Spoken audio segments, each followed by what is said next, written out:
Welcome to Kanishka IAS. How to become IAS in first attempt అని చెప్పేసి announce చేసింది. So of course ఇది ఒక ఛాలెంజింగ్ అని చెప్పొచ్చు. ఎందుకంటే ఫస్ట్ అటెంప్ట్లోనే ఐఏఎస్ సాధించడం నిజంగా సాధ్యమా?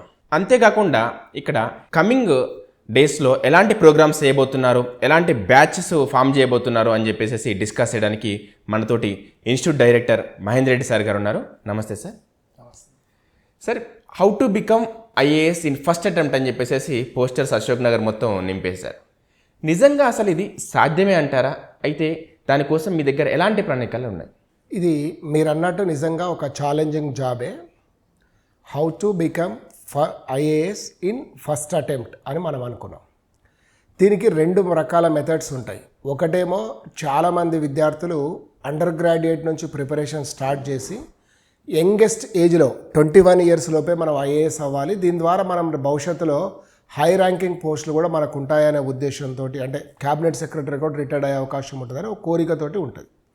రెండవ మెథడ్ ఏంటంటే కొంతమంది 21 సంవత్సరాలు కంప్లీట్ అయిన తర్వాత ప్రిపరేషన్కి వస్తారు.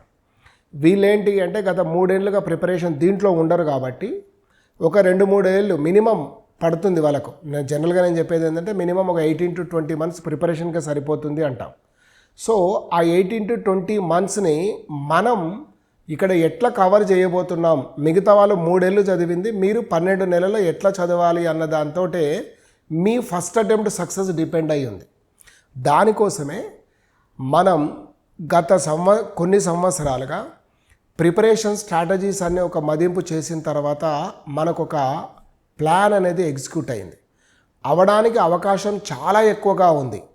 సో ఈ ఎక్కువగా ఉంది ఎట్లా వస్తుంది అనే దాన్ని కనుక మనం చూస్తే మీరు లెస్ నెంబర్ ఆఫ్ బుక్స్ చదవాలి. నిజానికి చెప్పాలంటే సింపుల్గా ఎక్కడికో దగ్గర క్లాస్కి వెళ్ళగానే చాలామంది చాలా రకాలుగా చదువుతున్నట్లుగా, లేదా ఏ బుక్ షాప్కో జిరాక్స్ సెంటర్కి వెళ్ళగానే వేలాది కాపీలు, నేను రూపాయలు కాదు చెప్పేది, వేలాది కాపీలే కనిపిస్తాయి బుక్స్ అని కూడా. ఇన్ని చదవాలా, ఒకటే ఏన్షియంట్ ఇండియాకు 4 బుక్కులు చదవడం, ఇట్లా కాకుండా A+B+C కలిపి నేను D అనే మెథడ్ ఒకదాన్ని మీకు ఇస్తాను.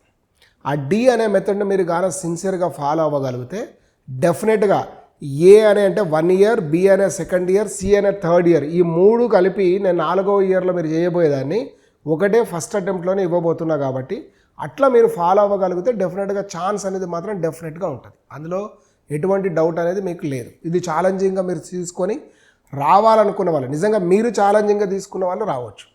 అది అయితే ఇక్కడ ఐఏఎస్ అనగానే ఇక్కడ కోచింగ్ ఇన్స్టిట్యూట్ పాత్ర ఎంత ఉంటుందో అంతకు మించి విద్యార్థుల పాత్ర, అంటే ఆస్పిరెంట్స్ పాత్ర, అభ్యర్థుల పాత్ర అనేది ఉంటుంది. సో అభ్యర్థులు ఎలా ఉండాలి, ఎలాంటి అభ్యర్థులకు ఈ ఫస్ట్ అటెంప్ట్లోనే ఐఏఎస్ క్లియర్ అవుతుందంటారు? What is crux of union public service commission exam? Crux of the exam only the writing.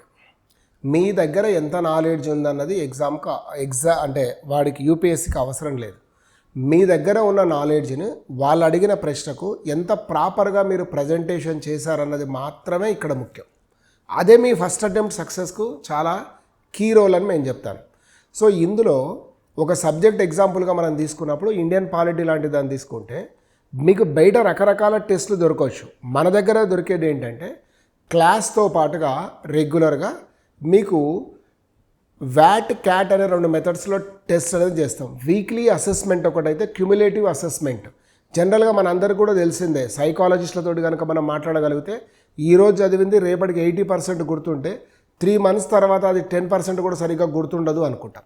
ఈ 3 నెలల క్రితం చదివింది కూడా మీకు కవర్ అవుతూ టెస్ట్లో రావాలి అనుకున్నప్పుడు మీరు క్యుములేటివ్ మెథడ్లో టెస్ట్లు రాయడం అనేది అవసరమవుతుంది.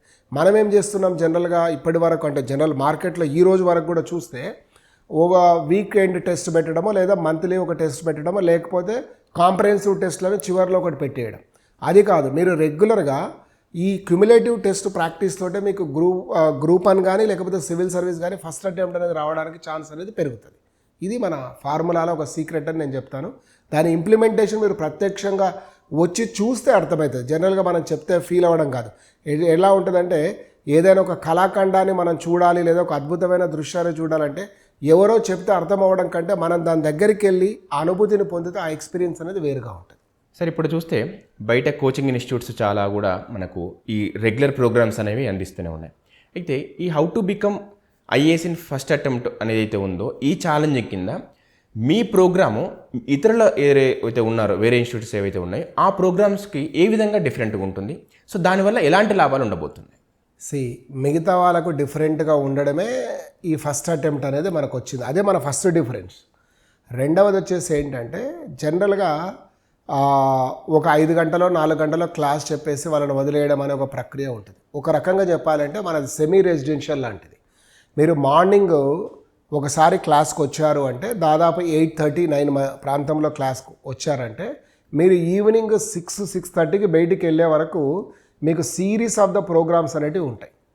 అబ్బా ఈ కాలేజీలో లాగా లేకపోతే ఏదో జూనియర్ కాలేజ్ లాగా ఇంత లాంగెస్ట్ అవర్స్ అనేది చాలా మంచిదా కాదా అంటే ఖచ్చితంగా ఇది మంచిదే. ఎందుకంటే ఫర్ డే మీరు 10 to 12 అవర్స్ కనుక బుక్స్ మీద స్పెండ్ చేయలేకపోతే ఫస్ట్ అటెంప్ట్ సక్సెస్ అనేది రాదు. మీరు రెండవది ప్రాపర్గా చేయాలి.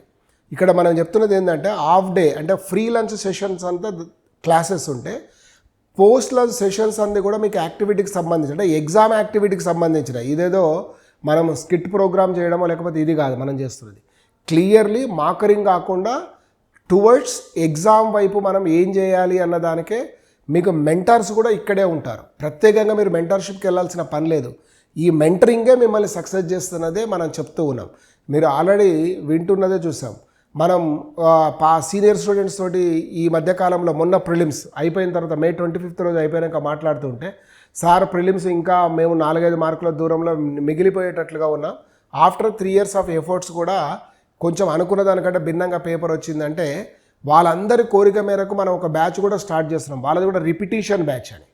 సో 3 ఏళ్ళు చదివిన వాళ్ళు ఏం చేయబోతున్నారో మీరు ఫస్ట్ బ్యాచ్లో చేయబోతున్నారు కాబట్టి మీకు ఛాన్స్ పెరుగుతుంది అన్నది మన ప్రోగ్రామ్ సీక్రెట్. అది అంటే ఇవి పూర్తిగా వివరంగా చెప్పకపోవడానికంటే ఇదే మన సీక్రెట్ కాబట్టి ప్రతి మనని నమ్మిన వారికి చేయడం వల్ల వాడికి సక్సెస్ పెరిగే ఛాన్స్ ఉంటుంది. మనం మామూలుగా చెప్పామనుకోండి వారిలో అంత సీరియస్నెస్ లేని వాడికి డెఫినెట్గా అదొక టైంపాస్ లాగా అయిపోతుంది. కాబట్టి మనం ఇక్కడికి వస్తే మనం డెఫినెట్గా దాని ప్రోగ్రామ్ అనేది చెప్పడం కాదు ఆచరించి చూపించాలనేది మన ఉద్దేశం. సో ఇది ఆస్పిరెంట్స్. సో ఇక్కడ కనిష్కాలో how to become IAS in first attempt ఏదైతే ఛాలెంజ్ ఉందో ఆ ఛాలెంజ్కి తగ్గట్టు ప్రణాళికలతోటి ఇక్కడ ఇన్స్టిట్యూట్ అయితే సిద్ధంగా ఉంది. అయితే మీరు దీనికి సిద్ధంగా ఉన్నారనేది మీరు ఆలోచించుకోండి. నేను తొందరగా సివిల్స్ క్రాక్ చేయాలి, సంవత్సరాలు నేను కూర్చోవడం నా వల్ల కాదు, వీలైనంత తొందరగా వీలైనంత తక్కువ అటెంప్ట్స్లో అది కూడా ఫస్ట్ అటెంప్ట్లోనే నేను క్లియర్ చేయాలి అని తపన మీకుంటే వచ్చి కలవండి.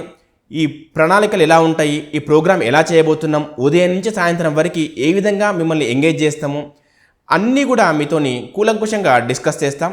సో ఇక్కడ మీరు చేయాల్సింది ఏంటంటే మేము ఛాలెంజ్ ఇస్తున్నాము, ఛాలెంజ్ తీసుకునే సత్తా మీ దగ్గర ఉందా లేదని మీరు ఆలోచించుకోవాలి. నిజంగా మీకు ఆ ఇంటెన్షన్ ఉండి ఆ ఛాలెంజింగ్ తీసుకోవాలి, నేను క్లియర్ చేయాలనే తపన మీలో ఉంటే వచ్చి కలవండి. Thank you.